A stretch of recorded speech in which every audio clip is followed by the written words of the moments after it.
Tips for the bikers. আমরা যারা জুতো পরে বাইক রাইড করি তারা একটা সমস্যার সম্মুখীন হয়, সেটা হচ্ছে গিয়ার শিফট করতে করতে জুতোর উপর এই ধরনের দাগ পড়ে যায়।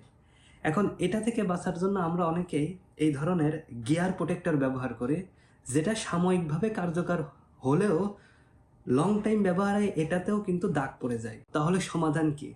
সমাধান হিসাবে আমি ব্যবহার করি এই ধরনের কিছু প্রোডাক্ট। এইটার নাম হচ্ছে শু প্রোটেক্টর।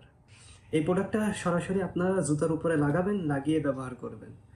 আবার যখন ব্যবহার হয়ে যাবে আপনারা এটা খুলেও ফেলতে পারেন, খুব ইজি, প্লাগ অ্যান্ড প্লে। এটা লাগিয়ে আমি ইতিমধ্যে 50 কিলোমিটার রাইড করেছি এবং আমার মনে হয়েছে যে এটা অনেকটাই কার্যকারী। তাই আপনাদের সাথে শেয়ার করলাম, যারা এই সমস্যায় ভুগছেন তারা এই প্রোডাক্টটা ব্যবহার করতে পারেন।